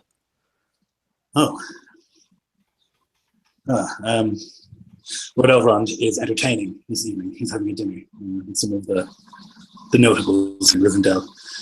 It would be rude to interrupt. However, you're clearly in need of rest and perhaps a shower, a bath, something like that. Some food. Some food, certainly. We can arrange that, Master Dwarf, if you'll follow me.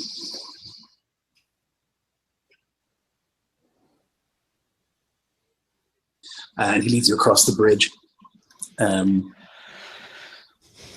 to basically through this town, and everywhere you look there is like sort of an evening market going on with like people selling all sorts of beautiful elven wares, lots of fresh cooked food and like street stalls and stuff like that. Clearly some sort of event going on, but he leads you through that to a residence. It's very bright and airy, and he leads you up the stairs to the door and into the building itself. It's got this big open, like most of the buildings here, there's a lot of open to the air sort of spaces, and he leads you there. And he says, you can stay here for as long as you need. I will inform Lord Elrond when he has a moment. I imagine you'll speak to him at dawn. Raphael.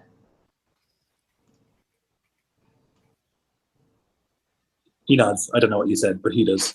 It just means like, thank you, you're generous. Okay, nice. And Megordiel would ask him, could we find a healer? Perhaps several of them are injured and are beyond my skill. Yeah, yes. He kind of gives you this look, Megordiel, of like, that's going to be hard to do, but he like nods and he says, I will do what I can.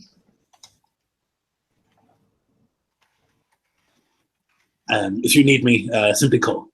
And he sweeps out of the room. There's loads of like beautiful, comfortable beds here, perfectly crisp, white, clean linens. And as you're kind of just like standing around, kind of like, whew, finally, maybe 10 minutes later, there's like a knock on the door and a couple of elves come in with food. It's all vegetarian, unfortunately, now, but nonetheless, it's food. Should have kept those conies. Sirin is almost reluctant to touch anything until he has bathed. He would hate to taint the linen and things, so he bathes, but as soon as he does, he then actually goes and smells it, just to smell the freshness, and lays on the bed, just exhausted. Yeah, far more luxurious than the halls of Thranduil is Rivendell. Much less austere, much less Spartan. There's a lot of luxury. it's a place that you enjoy living in, as opposed to any sort of fortress or anything like that. And so, yeah, the evening can go by with you finally getting some baths and relaxing. It's not too long later until an elven woman will arrive. She is your sister, Megoriel. That's why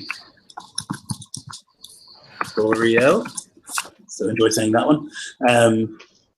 And the nephew's name, please. Oh yeah, it's Gwaithor. So basically the same name but without the EL. Thanks. So she sets to work first to Beregond. She has a look at the eye. She has to get very close to your face to do this, Beregond, so I'm sure that's enjoyable for you. You do have a thing for elves. She sits and kind of takes a look, and she's like, Your aunt's been using this excuse to get a close look at me every evening. She kind of looks and she says, "This is bad. We're going to have to remove the eye. I think this is beyond my skill. I think only Lord Elrond will be able to do something here." I feared as much. For now, I can give you something to numb the pain.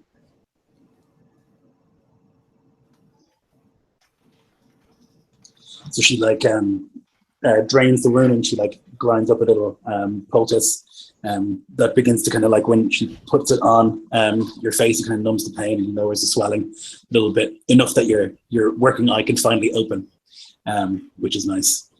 To Nair, she looks at the wound and similarly she drains it of the nasty goo inside, and she begins stitching calmly the wound itself. Basically sorting that out. It'll take some more time to heal internally, but it's no longer bleeding all over the place.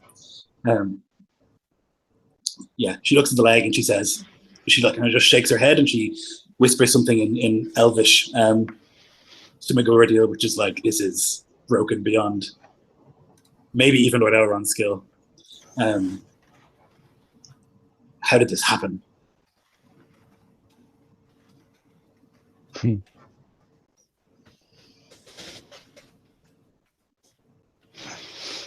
When they say that, I sort of, in reflex, sort of clutch my hand to my neck, but I don't say anything. It happened before I found them. I do not know. I did not ask the specifics. Master Dwarf, did you break your leg and then decide to break it again? How did this happen?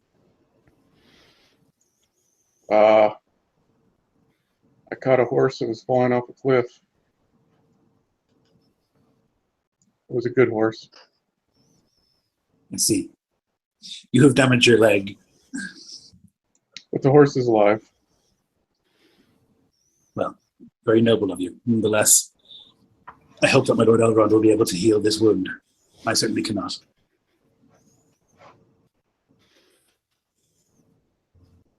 But she goes through the process of fixing as best she can, putting a splint and stuff on it.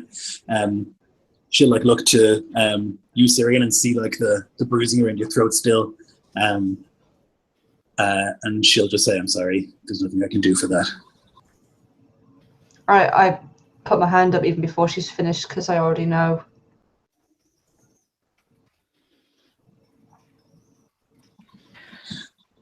Are we on house arrest, or were we able to leave? You're able to walk around Rivendell if you like. I think having got my friends safely there, and after all of the walking around and decision making and stuff, I would have firstly seen to Ciara wherever the elven stables are, and then I would have not in full armor or anything, but the Thranduil's kind of, I don't know, tabards and stuff, with his iconography on my chest, sort of just wander of an evening through the markets. And I know I don't really have any money or anything to spend, but he would just marvel at the quality of things far beyond anything he's used to, and walk his way through the halls and lean over those impossibly beautiful banisters over and the views and the rushing water and things. Yeah, it's a strange sight seeing like street merchants kind of hawking wares that are like of quality that men could not achieve, you know, and they're like selling them for a pittance in the streets. It's a different kind of world entirely. Everything that you see is just like impossibly fine craftsmanship, from like the cups and the bowls that you eat and drink with, all the way up to like the jewelry that they make. Everything is just nothing is made in a rushed manner. Everything is made with extreme care, and you can tell everywhere you look that that's the case. I imagine I'm getting some looks, but he would kind of just look at them back and keep moving. Yeah, absolutely. People are looking, but then they see like the filthy crest of Thranduil on what clothes you do have, and most of them are like, okay, must be an elf friend. Megarodil might come find him at some point.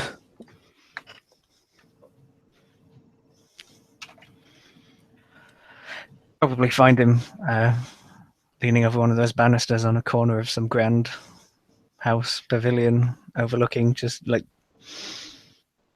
the water thundering down and the mists, and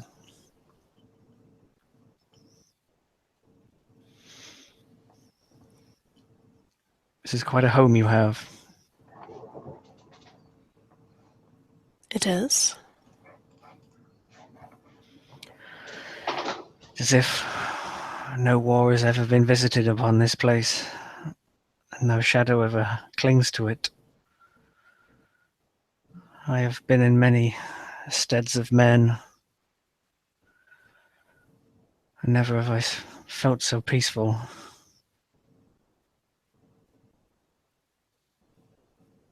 Your instincts are true. There has been no war here. No shadow dares step foot.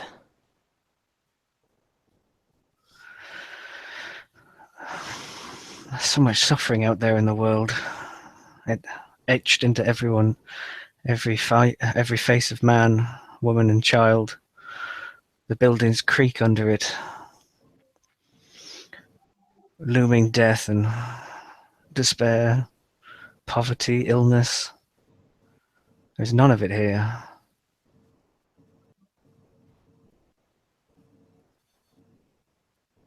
Timeless, untouched.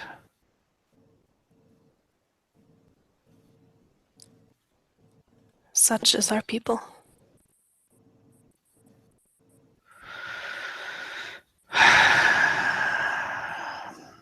And yet,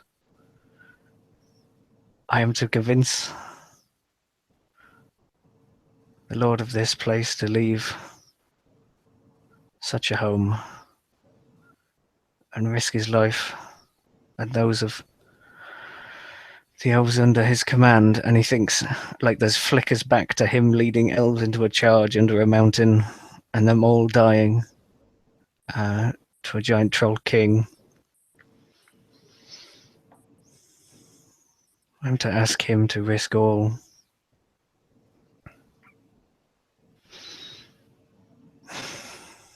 Do you think he will take it? Elrond is wise beyond even my greatest imaginings. He will do what is best, even if it is not what is easiest.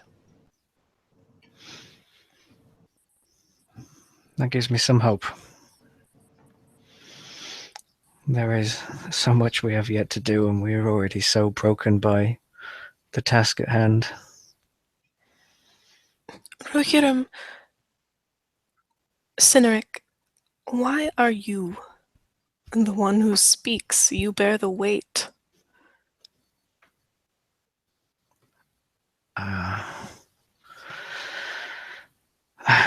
But because I'm the one who saw, the one who spoke, one who fought Sauron. Shh. Dina, do not say that name. Maybe for the first time he kind of looks around from his musings. We cannot have his name shrouded in secrecy. He's out there marshalling his forces to run roughshod over all of our worlds. And yet you would have me not even say his name here. He's a reality, not a myth. We do not have that luxury anymore. And there's like flashes of his fighting in the fire with the will of Sauron.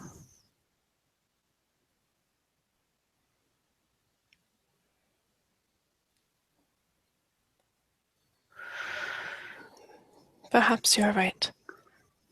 I have long seen the edges of the shadow, guarded against it. But I have never faced it as closely as you have. You bear the darkness within you. All of you do. There is some touch, some aura about you. We have travelled so far, and we have all been tainted by the shadow.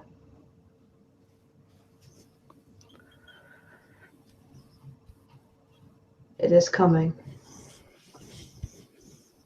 He looks past Megoridel's shoulder to see Syrian walking up the steps, perhaps to where they are.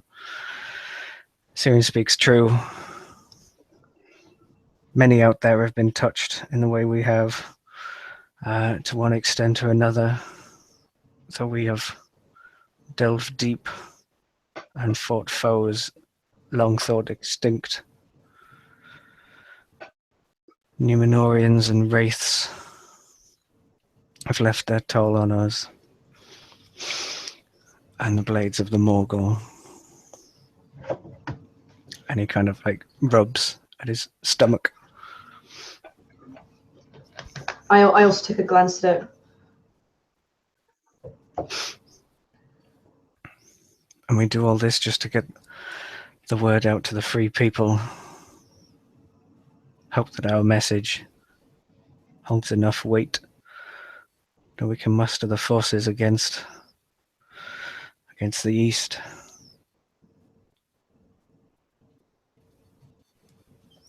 Elrond will hear you, and he will listen. Good. I wasn't really meant. I don't feel for all of this. I was never much of a talker.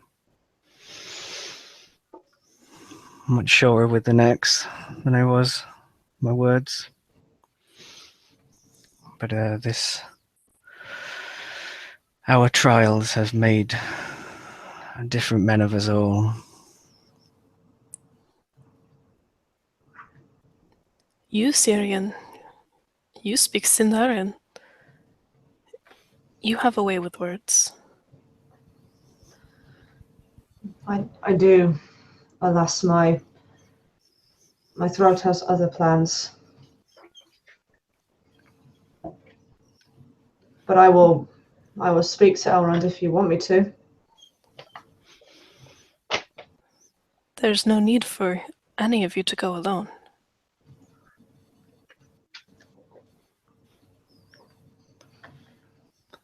Well, we've done so much together. I think we should all go together, those of us who can still stand.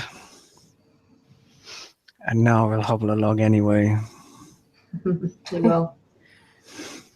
He is a dwarf, and dwarves are stubborn. You, and she looks at Syrian, might remind him that his temper should not get the best of him in the halls of Elrond. I can certainly remind him. I do not think he will listen to me.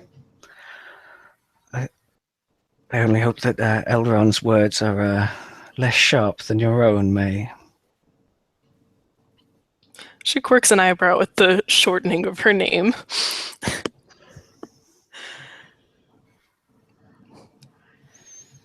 I am not accustomed to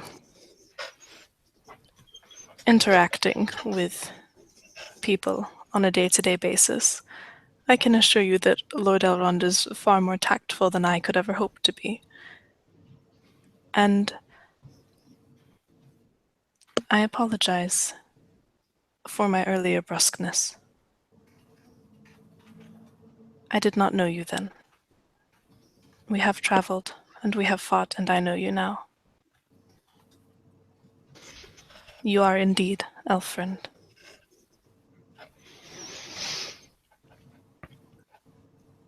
I think he beams slightly at that, unable to hide what those words mean to him.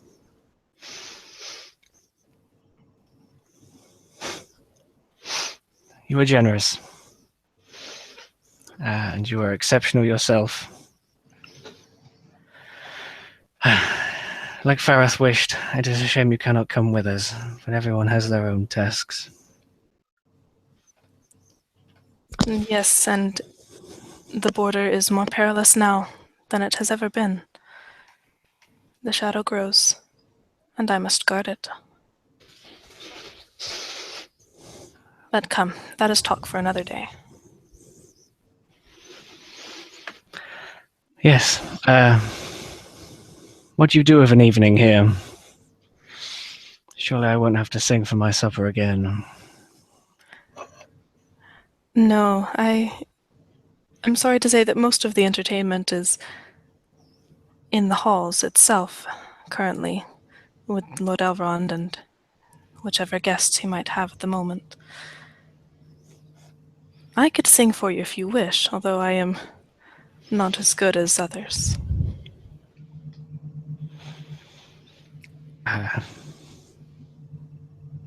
Sinnoh gives a look to Syrian. I think we all know who we'd prefer to do the singing. And I think he cracks a smirk and then sort of lifts off the banister and makes his way down to the stairs. I could do with some more of that food. I'm sure Na's already complaining. Yeah, so you guys can like go back to your your house and enjoy the delicious elven food, and you can hear on your balcony nearby there's someone playing an elven harp, which helps bring you to restful sleep. You're woken early by like a Gwythor who has come back. So some of you, I imagine, are still asleep, certainly after not having slept for some time and having a bit of an uncomfortable journey nonetheless. Says, Lord Elrond will see you. Make ready and make your way to the halls when you are prepared.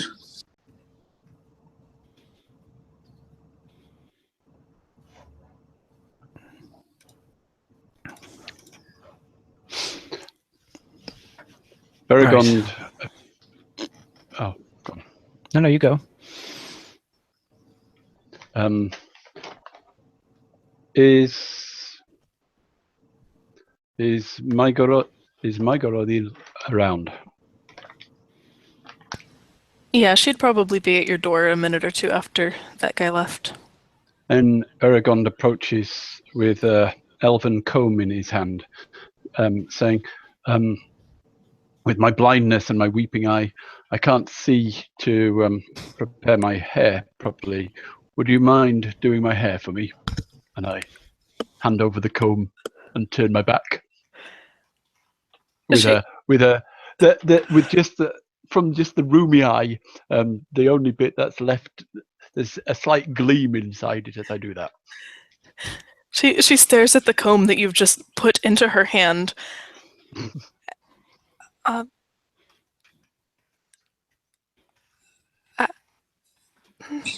It's like an incredibly beautiful comb from Thranduil himself.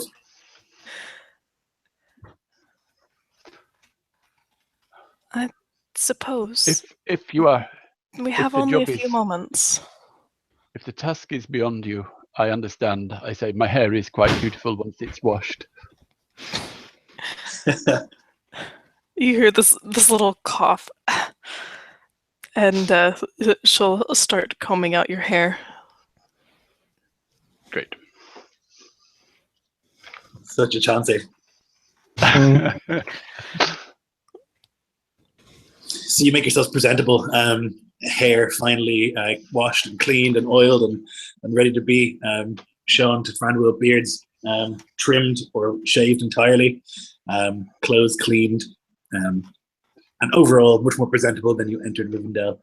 And you make your way through the town itself to the halls of Elrond himself. There's like a gate and a wall sort of complex, but you enter into this big sort of courtyard and there's people everywhere. It's quite a busy place, and you're led then up a beautiful spiral staircase that wraps around a particularly enormous tree, and you are brought onto this platform that overlooks the valley below. There's like this big stone table and some chairs and stuff set up, and Elrond is standing there. He's looking out over the valley, and as you begin to enter, he turns and he does the Elrond eyebrow, looking at all of you. Agovano. Greetings and welcome to my halls.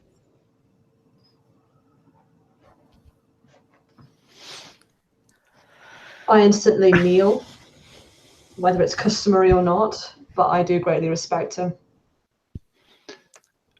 If Syrian kneels, I kneel. I bow in the tradition that I did for Thranduil, or whatever greeting and respect he showed me to show him. And what of Nar? He will simply lean on whatever implement he's allowed to aid in his walking, though he will bow slightly into greeting as best he can, though it's only slight movement. Please, it's not necessary. Please, stand. And then sit. And he points to these comfortable chairs that have been set up. And he goes to sit in one of them as well. I understand you have grave news to bring me. Much grave news. The shadow is growing, Lord Elrond. We have been exposed to it, and we are traveling to warn those in the west.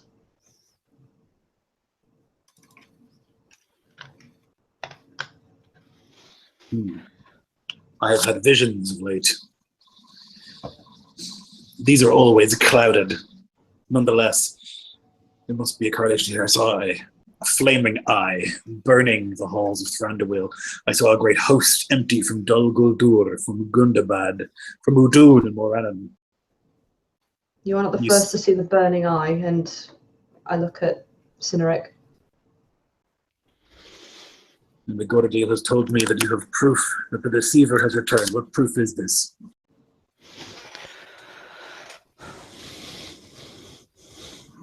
On the behest of Thranduil, we removed an ancient troll clad in elven armor from a elven kingdom of the woods, long fell to disrepute.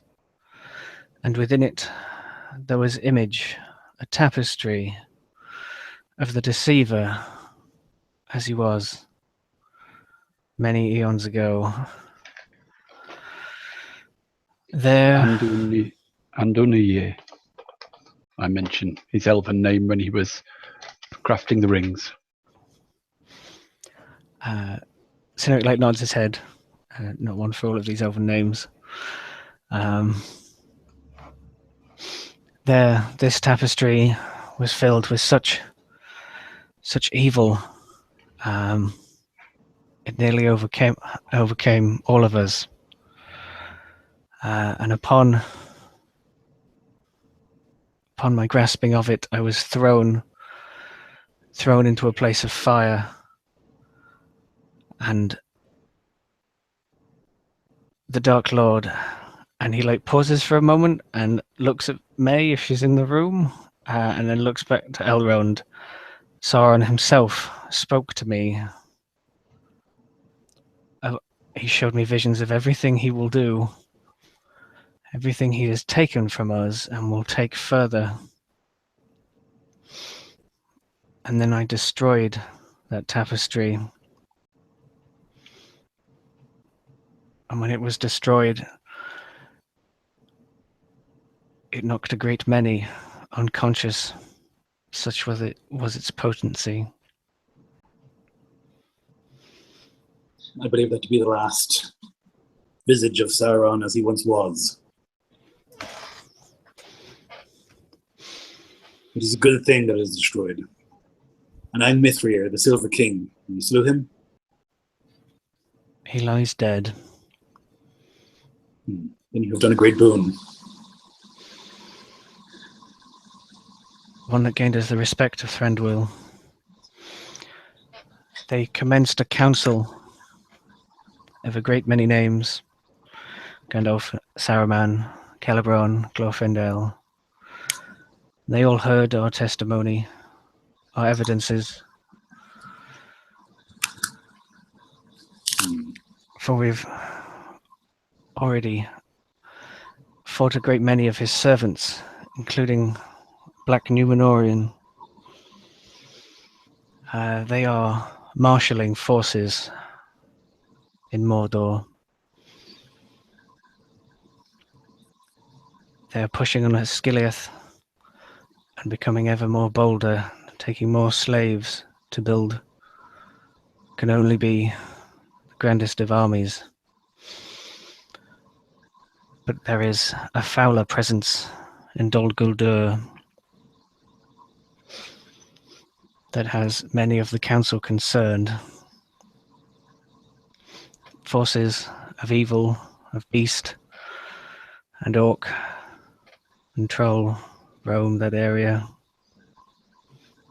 and worse things, remembering the hissing, crackling, popping and screeching as that Númenórean spider creature shriveled up in front of him. You have done much, and it is good that you have come to me. The Eye is active. I have seen it in my visions. It searches all the lands of Middle-earth. It searches for the Ring of Power. That is what he will need. We do not know where it lays.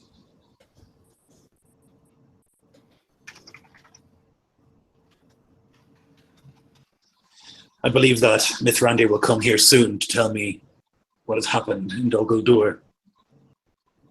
In the meantime, you must spread this as far as you can and search, if you can, for this ring. It must be destroyed. We had heard of the ring, to keep an eye out for it, but we were given mission to spread this message to all the free peoples through the shattered kingdoms of Arnor and beyond, and then down through Rohan, Gondor, and perhaps even to the dwarves. Given time. The dwarves, they hide in their mountains. They will not help you. My people, they retreat into the west. This is a fight for men. I do not think that men can hold out by themselves. So you now speak for the dwarves, do you? History has taught me, Master Dwarf, that your people are reticent to get involved in any of the events of this Middle-earth. And yet, here am I. Just one for sure, but not to be the last. Of that I'm sure as well. I hope that you are correct, Master Dwarf. I hope that your people will rally to this call. But forgive me if I'm not. Well, I have seen much in my life. You must know that your path is a dangerous one, and the enemy knows of your intent. He will make it his mission to stop you. No matter what the cost, it would be best to travel quietly and draw no attention to yourself. Each orc that you kill, each captain that you slay, lets him know exactly where you are.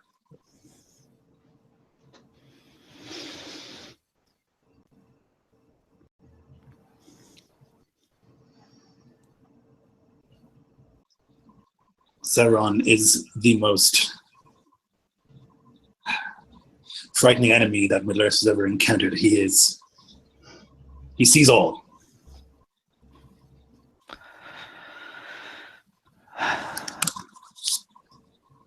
We have borne this message this far.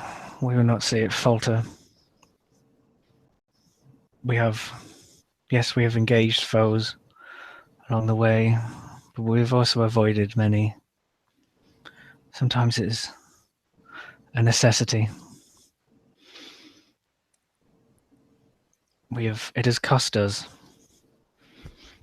but we still have more to give. There are others who had been joining this fight. I would have sent you to a ranger from the north, the chieftain of the Dunedain, but news came to me recently that he fell, slain by a black rider. I had a vision recently that the prison that they were locked in was broken, and that they are free in Middle-earth once more. They are relentless, and they will hunt the ring, and they will hunt you. They will never stop. By Black Rider... Sorry, go ahead. No, go ahead. By Black Rider, you don't just mean a man in black, do you? I mean the 9 kings who were deceived by Sauron, turned into his slaves. I mean the Nazgul. The stories are true. Baragon shivers. They do not sleep. They can smell the presence of the ring. But I always thought that they were just rumors. It seems that every aspect of Sauron is growing in power. We thought that we had defeated him, but it seems now he has risen as a great eye. And now his agents are free in Middle-earth once more.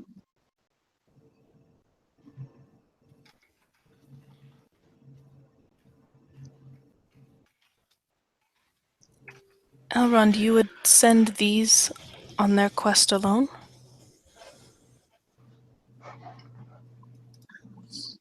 As I say, go ahead.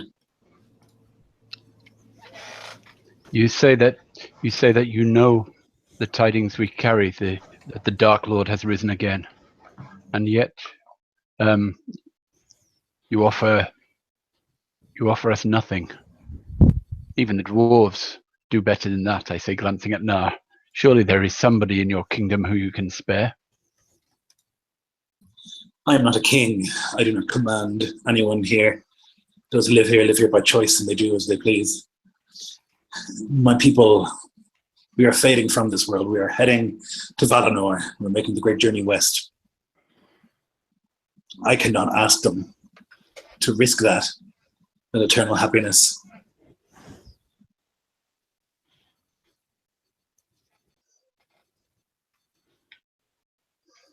I can provide you rest and shelter. I can do what I can to heal some of your wounds.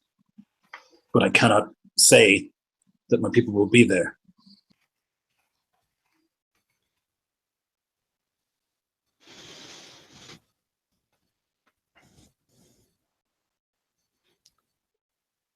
I think the council had expected some of your aid, some of your people. Would none of them stand and fight beside us? I have fought alongside men, and I've seen their weakness. But you have seen their strength, truly. Surely. We stand before you now. You stand before me now, and yet if the ring was found, you would leap upon one another like animals. Cynric stands up. I have stood before the Dark Lord himself, and you think the ring would take me? I I have dragged this message through forest, mountain, and all the evils that the Dark Lord could throw at me, and still we here stand before you now, extolling the virtue of fighting against that darkness. I think you underestimate us. Don't forget that dinner we had with the troll. His fist unclenches a little bit at Noah's interjection. I do not ask you to force your people to fight for us, but as you once fought for all that is good in Middle-earth, I would ask you to ask your people to do so again.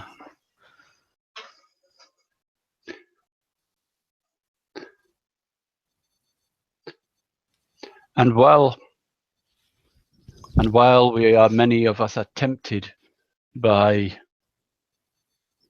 the things that the Dark Lord may offer, there is also hope and goodness in us all. And we will not all fall to his whispers, I say. I get out the dragon tooth. This I took from this I won in a drinking contest from Thrug, and he said it was from Ancalagon the Black, destroyer of one of the destroyers of the kingdoms of elves in the First Age. Take it, I say, throwing it to him. Clong, clong, the tooth like lands on the table. Elrond looks at it. This is indeed a dragon tooth. Where did you find this? You won it. It is true, Elrond. In a most unusual manner, the human Baragond won a contest with a troll over drinking in a stream. Truly, I've never seen anything like it. Some men can be a little eccentric, but I think that's what makes us who we are. We are not all easily corrupted. We have our innocent ways. He like raises an eyebrow and there's a bit of a smirk on his face. Maybe so. Megrodil puts a hand up and touches Sinark on the arm. Have a die. Sit down. He kind of thinks about saying something and then kind of gives a curt nod and returns to his chair. I will say to my people, I will ask them if they will help, if they wish to. But I cannot force them. That is not how we live. That is not my place. I believe that there will be some who will wish to go to this army that you're trying to raise to fight the shadow. And it's possible that I will be among them. But I cannot say for certain. I do not want to make you promises that I cannot keep.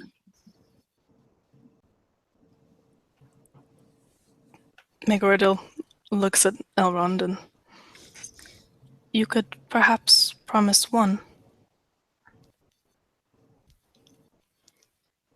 When that time comes.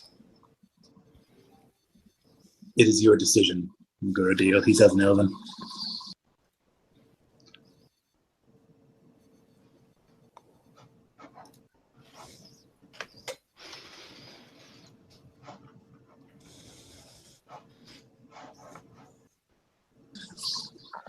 I will need to think on it, to meditate on it, to see what I can see in the future, to see what future lies if this battle does go ahead, and then I will decide. You're welcome to stay here, and I will see to your wounded and do what I can to heal them.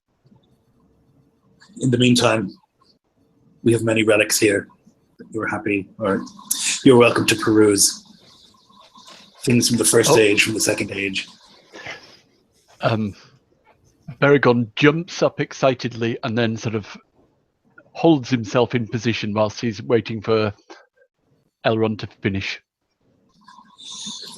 We have smiths here as well. This tooth that you have could be honed into a fine blade, and you'll need all the help you can get.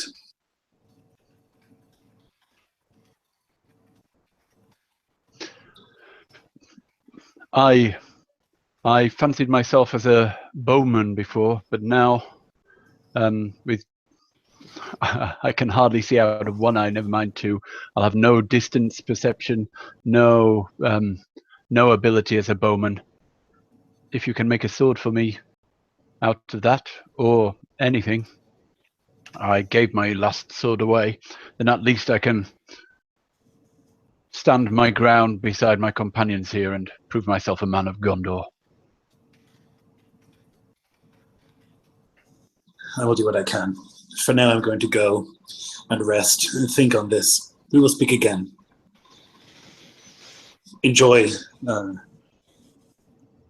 hospitality of my hall and my town. Nowhere is barred to you. Where's Narsil? I say. He chuckles. Narsil is in the museum with many of the other relics of that time. Where's the museum? Baragon, I will show you. I'll accompany. I've always wanted to see that blade myself. As I like filing out of the room in one direction, can I approach Elrond? Sure. I do not mean to speak out of turn. Just know that we take this weight of the whole of Middle-earth upon our shoulders, and we take it willingly. I'm glad, overjoyed, that you would listen to our words, our counsel. I hope only good can come from this. I hope so too. You understand that I have lived a long life, and hope is oft proved, well, let's say that I hope.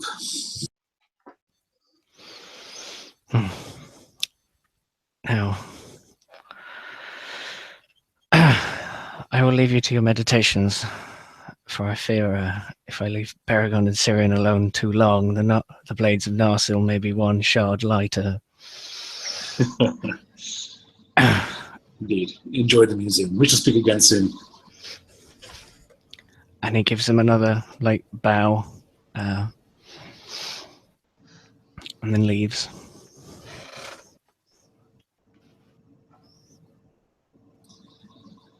So McGardle, you can start leading them down to the this museum, this like beautiful, expansive place with treasures from the first age and the second age, tapestries and Narsil itself.